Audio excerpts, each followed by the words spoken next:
好，回到节目，刚才我们特别谈到了中共军方的重要的异动哈，在武器方面呢，现在最重要的进展呢，就是最近大家看到即将成军的福建舰。那根据央视新闻的最新报道呢，说这个歼15T、歼35还有空警600种这个舰载机呢，已经在福建舰上成功的完成了弹射起飞还有着舰的训练了，显示出的是福建舰已经具备电磁弹射还有回收的能力，已经达到服役可以需要的条件。福建舰未来预计呢会和山东舰共同部署在海南岛，要强化中方在南海这边的战略投射能力。另外也看到了中国大陆的军事专家张军社，他强调，他认为其实现在的航母还不够，因为他认为呢中方至少需要6艘航母才能够确保呢2到3艘随时维持战备状态，因为航母让美方也是如此哈，333的一个原则。好，所以这个现在看到是福建舰。那么特别已经完成了相关的3种舰载机的这些起降的训练哈。那也提到了，因为最近大家在想着说，中美两军的这种，我们讲说不是只单看武器啊，还要看整个他们的战略跟他们现在光是在武器上面。我特别想问的一件事情，林老师，歼35啊，因为看到报道上面是说。据称啦，3天就可以制造出一架。然后呢，中方你觉得现在要达成他们的6航母的这样的一个战略目标，这个计划哈，大概会需要多少时间呢？第一个我们要先想的是，它为什么需要6艘？那6艘的话，我们先说它可能在这个大连啊，在这北部这个战区有1艘，好，南部这个我们讲在这一个南海这边也有1艘。然后的话呢，今天在外海，它可能有1艘要长期在外面巡弋，可能也会需要1艘。然后再来呢，你平常要入港要去大修，要有1艘要在维修，然后再来有一个可能是训练，然后再做一个准备，或者另外一艘也在外海，所以其实它基本上要去达成战力，一般来说你至少要到5到6艘航空母舰。是，那今天的5到6艘的话，我们其实可以看到，目前我们接下来算是现在录影时间，我们2025年算是已经下半年10月要结束了嘛，所以然后现在应该快要有3艘的战力了。所以基本上，我个人会认为，应该还要在个3年到4年的时间，它才可以去达成到5艘到6艘的一个战力。可是今天要去想的是，当我第6艘出来的时候，第1艘辽宁是不是已经可能就已经不是那么在第一线了？所以我个人会认为，辽宁号它会走向的是担任训练舰的一个工作。所以其实这个是它目前的我们常说6艘航舰的一个战力的一个规划。那另外一个我们要看的是说，刚刚有说对这个南海局势可能会有一些影响嘛？福建舰最近来看福建舰现在的一个，与其说最近是在剑指台海，可是我们有时候要去想的是，打台湾或台海战争需要这么多航空母舰吗？可能有一点这个杀鸡用牛刀，或者用不太到嘛。所以其实今天为什么要5到6艘？除了台海之外，它更重要一点是要往南海，甚至是未来的太平洋这一边去发展。那这里的话，今天如果还有5到6艘，就不会是只有在南海局势造成变化。因为其实我们也要去看的是，今天我个人会认为啊，南海只是它小试身手走出去的第一步。因为你如果只在南海的话，你要想的是南海周边的一些可能对中国来讲，它的一个假想敌啊，菲律宾啦、越南啦或其他这些国家，会需要用到航空母舰吗？这一块是他必须会去重新思考的。所以其实他今天有了航空母舰，他会的一个战略目标就不会是只有在南海这个地方，他还要在这走的更远。那另外的话我们另外一点要去想的就是说，今天的航空母舰，我们大家比较关注的是航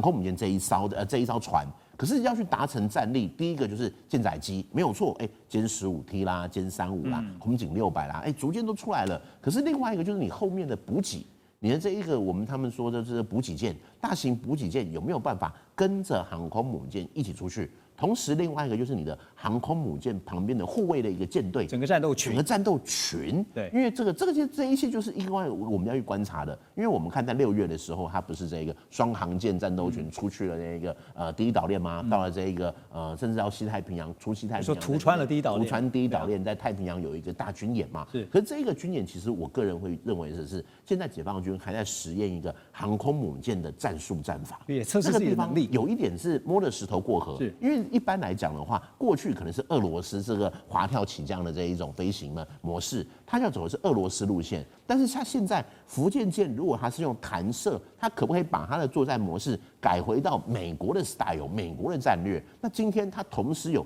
俄罗斯的这种作战模式跟美国的作战模式，它的一个十字路口要如何去调配？对，我会认为未来的话，可能福建舰它才会是一个走向我们讲决定版的航空母舰，因为这个滑跳的它毕竟只是一个过渡，所以其实我会认为。具体来讲，可能接下来在这个3到4年之间，数量冲起来没有问题，但是要彻底的一个形成战力，形成像美国这样的护卫舰啦，以及它的一个后勤保障能力，或者是在这个作战的模式上面，可能还会需要一些时间。对，而且成军下水之后，你还要不断的透过演练啊，就像我们现在所提到说，福建舰他们已经在进行相关的演练了。而且你真的是可以想象，那个我记得前一阵子不是美国特别拉了到2个双航母的这个战斗群到中东去压阵嘛哈，所以双航母战斗群它是有一个战略上的必要的哈。好，除了加速福建舰成军之外，另外一方面也看到中方也在出手打击美军航母。特别在维修上的量能，怎么说？南韩10大财团之一啊，主要他们的业务是造船与军工的韩华集团。韩华集团在全球算很有名的，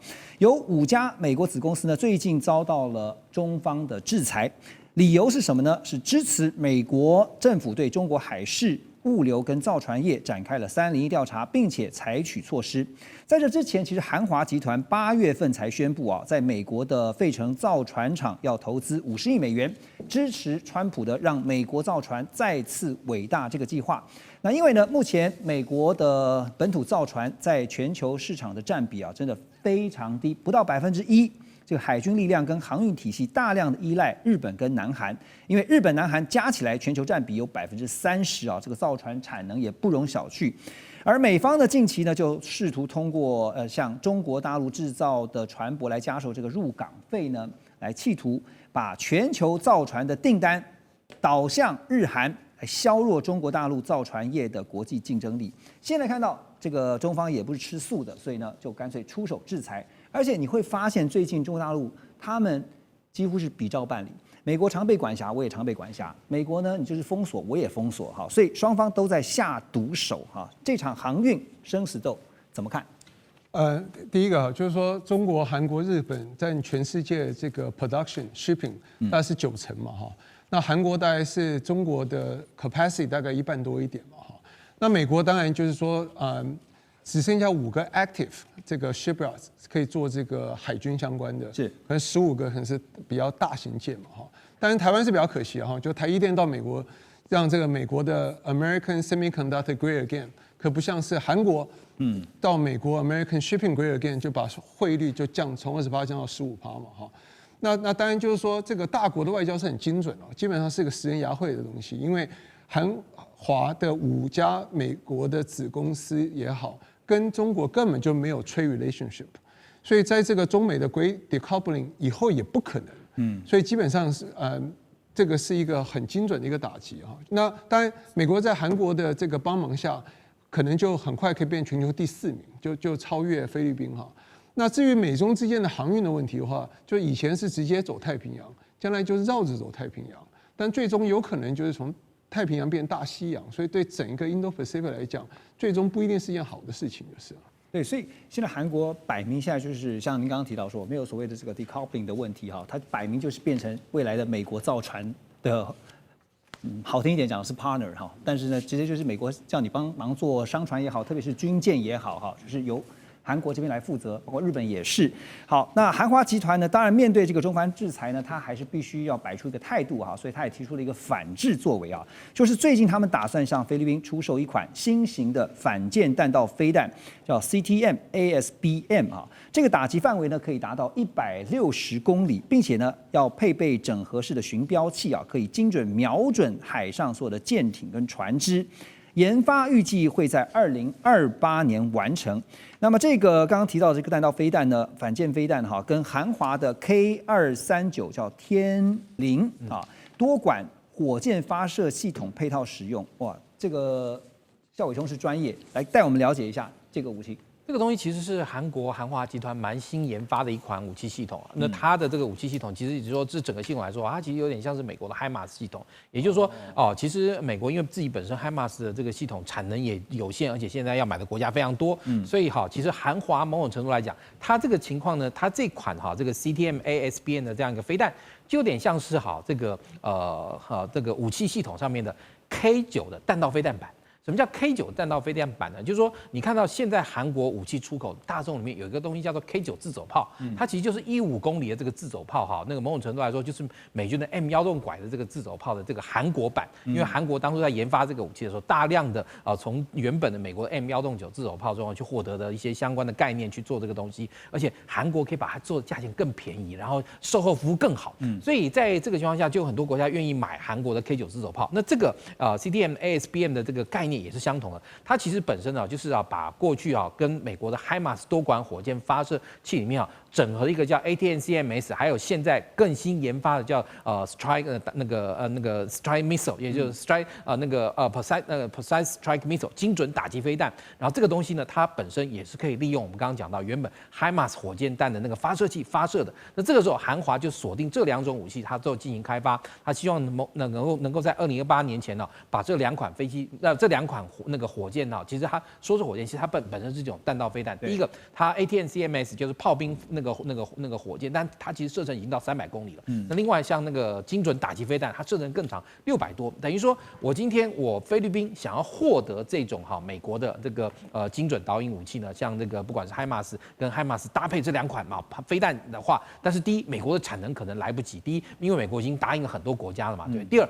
美国货比较贵，像比如说之前美国说要同意菲律宾购买这个18还20架的 F-16 Block 70，但对不起菲律宾这个国家你知道软囊羞涩美国说我可以卖给你，但对不起我拿不出银子来把它那个真的买回去，结果他们选择了这个韩国的那个就是 T50、F50的这个战机，所以你就可以看到，对于菲律宾来讲，他现在是面对中国大陆在南海的这样一个军事威胁来说，他又希望能够快速获得能够跟中国大陆相抗衡的武器，又希望价格又要便宜。所以这个时候，韩华推出了这2款的这个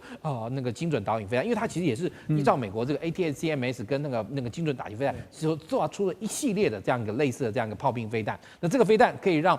那个菲律宾拿去以后，短期之内具有大量可以嚇阻解放军海军在菲律宾近海或者是菲律宾所宣称的他拥有这些南海的这些岛礁中这个部分呢，他希望能够借此嚇阻到中国那个解放军海军力量。而且从这个菲律宾所现有的预算来讲的话，这韩国货当然比美国货便宜很多，对，是他负担得起的，这个是重点。对，所以韩华这次的这样一个动作，摆明就是针对着中国大陆的制裁而来。可是我要问的是说，后续效果是如何？来简单帮我们补充一下。这边的话，其实后续的效果会如何？我们其实要看的是说，你有了这些武器，可你的系统能不能跟得上？这个其实是